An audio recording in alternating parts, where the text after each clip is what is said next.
Capítulo 16. Como fazer aquilo que é incômodo. O macaco trader. William Eckhart acredita que a tendência natural do ser humano de buscar o conforto leva as pessoas a tomar decisões em trading piores que as aleatórias. Sejamos claros, provavelmente você já ouviu a famosa frase de Burton Malkiel: um macaco com uma venda nos olhos que atirasse dardos na página de cotações do jornal escolheria um portfólio tão bom quanto um expert que fizesse uma seleção cuidadosa. Ou alguma variação sobre esse tema, constantemente articulada por aqueles que querem fazer uma crítica à suposta loucura de tentar derrotar o mercado. Não é isso que Eckhart está dizendo. Ele não quer dizer que um macaco se sairia tão bem quanto gestores financeiros profissionais. Ele está dizendo que o macaco se sairia melhor. Ora, por que o macaco se sairia melhor?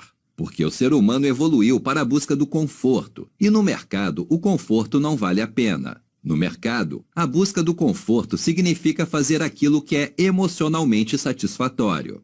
Eckhart afirma: muitas vezes aquilo que lhe dá uma boa sensação é o que não deve ser feito. Ele cita seu antigo sócio de trading, Richard Dennis, que costumava dizer: se a sensação for boa, não faça. Como exemplo de fazer no mercado aquilo que dá uma sensação boa, Eckhart cita o que ele batizou de o apelo da contracorrente. Comprar na baixa e vender na alta agrada a um desejo natural do ser humano. Se você compra uma ação porque ela atingiu o ponto mais baixo em 6 meses, a sensação é boa porque você foi mais esperto que todos os outros que compraram aquela ação nos 6 meses anteriores. Embora a sensação desse tipo de trade seja boa no momento em que ele é realizado, para a maioria das pessoas, seguir esse método contra a corrente será uma estratégia perdedora e possivelmente até desastrosa. A título de exemplo adicional, Eckhart explica que, como a maioria dos lucros pequenos tende a desaparecer, acaba-se aprendendo a lição de que é preciso embolsá-los assim que possível, o que pode ser reconfortante, mas é prejudicial no longo prazo, porque também embota a capacidade de obter um lucro elevado em qualquer trade. Como terceiro exemplo, Eckhart afirma que a tendência dos mercados de operar repetidas vezes nos mesmos valores leva as pessoas a se aferrar a trades ruins, na esperança de que, se esperarem tempo suficiente, o mercado retornará ao ponto de entrada. Em todos esses casos, o ato que produz uma sensação boa, conseguir uma pechincha, assegurar um lucro, esperar na esperança de evitar um prejuízo, costuma ser a coisa errada a fazer.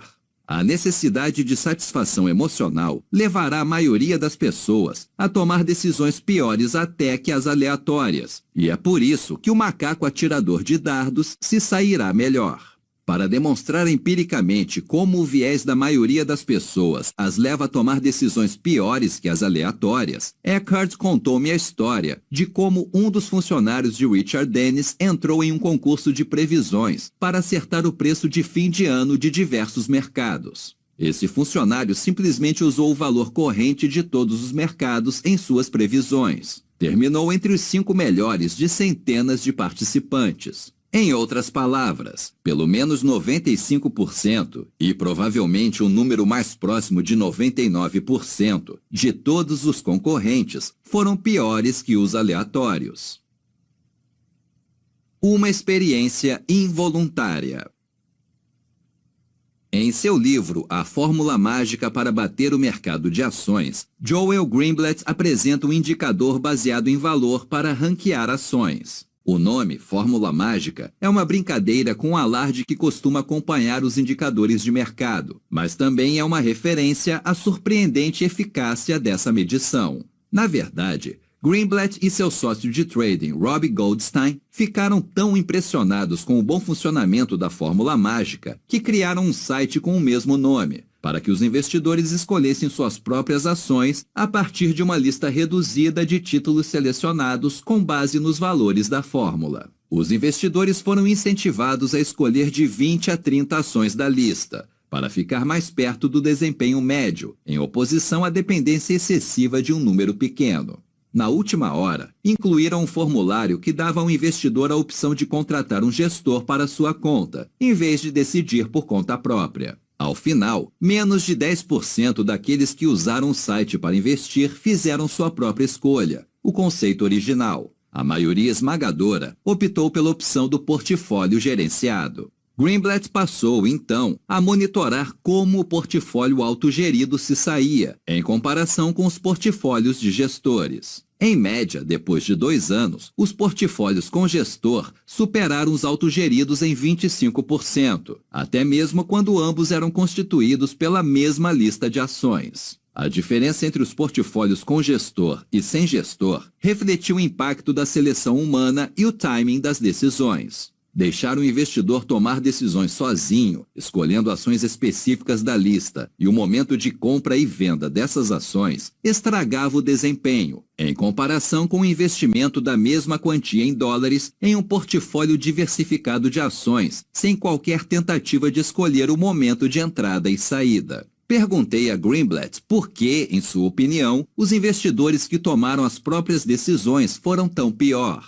Greenblatt respondeu: eles reduziam a exposição quando o mercado caía. Tinham tendência a vender quando uma ação específica ou o portfólio como um todo desempenhava mal.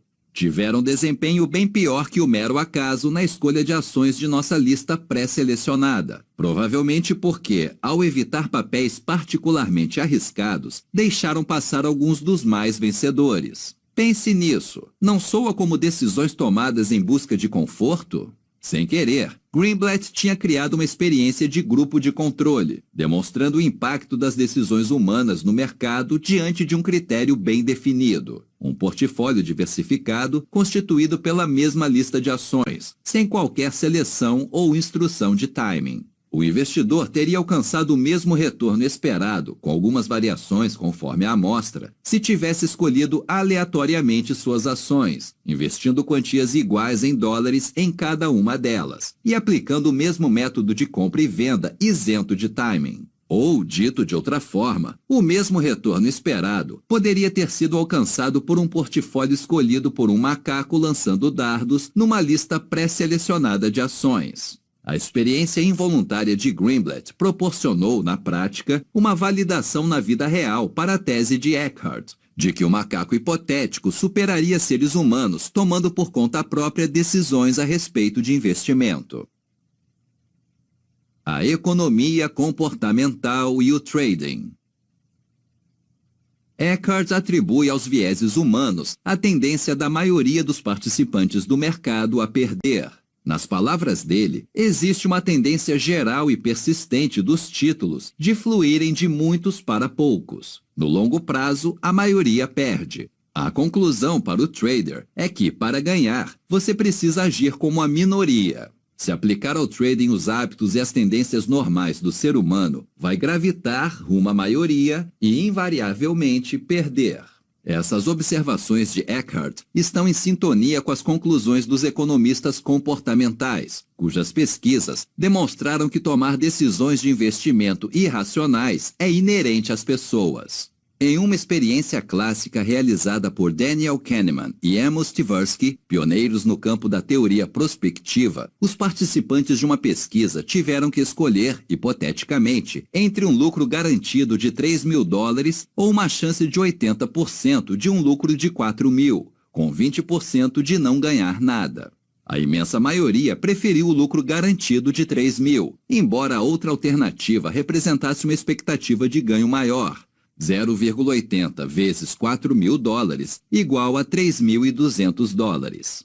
Em seguida, os pesquisadores inverteram a pergunta e deram às pessoas a opção entre um prejuízo garantido de $3.000 contra uma probabilidade de 80% de perder $4.000, com 20% de não perder nada. Nesse caso, a imensa maioria optou por apostar e pegar a chance de 80% de perder $4.000, embora a expectativa de perda fosse de $3.200. Em ambos os casos, as pessoas tomaram decisões irracionais porque selecionaram a alternativa com menor expectativa de ganho ou maior expectativa de perda. Por quê? Porque essa experiência reflete uma distorção do comportamento humano em relação a riscos e ganhos. As pessoas têm aversão a risco quando se trata de ganhos, mas correm riscos quando se trata de evitar uma perda. Essa distorção comportamental tem forte relação com o trading, pois explica por que as pessoas tendem a não mexer enquanto dá prejuízo e a cortar precocemente os lucros. Portanto, o antigo, mas nem de longe ultrapassado como conselho, clichê, não mexa enquanto estiver dando lucro e encerre assim que der prejuízo, é, na verdade, exatamente o contrário daquilo que a maioria das pessoas tende a fazer. Quando as emoções afetam até o trading informatizado. É interessante notar que a necessidade do conforto emocional terá um impacto negativo até mesmo sobre o trading sistemático, isto é, o trading informatizado, baseado em regras, uma área que se poderia supor isenta de decisões com raiz emocional. Em geral, quando analisam o trading sistemático, as pessoas testam as regras do sistema e acabam descobrindo diversas situações anteriores em que segui-las teria levado a desvalorizações bastante incômodas dos ativos. Essa observação se verifica até mesmo em sistemas que no longo prazo são lucrativos. O instinto natural é rever as regras do sistema ou acrescentar outras para minimizar esses períodos de performance ruim do passado. É um processo que pode ser repetido múltiplas vezes, tornando mais e mais suave, a cada repetição, a curva simulada dos títulos. Na prática, a tendência natural é otimizar as regras de acordo com o comportamento dos preços no passado. O sistema geral resultante, otimizado, gera uma curva de ativos que parece uma máquina de ganhar dinheiro. Esse tipo de sistema altamente otimizado fica muito mais confortável para o trade, porque, afinal de contas, veja só como ele teria dado certo no passado. A ironia, porém, é que quanto mais um sistema foi otimizado para aprimorar sua performance no passado, menos provável será ele ter um bom desempenho no futuro. O problema é que os impressionantes resultados simulados do sistema são obtidos com o conhecimento posterior dos preços do passado. Os preços do futuro serão diferentes. Por isso, quanto mais as regras do sistema forem adaptadas de acordo com os preços históricos, é menos provável que ele funcione com os preços futuros. Uma vez mais, o instinto humano de busca do conforto emocional tem consequências negativas sobre o trading, até mesmo o trading informatizado. Conclusão.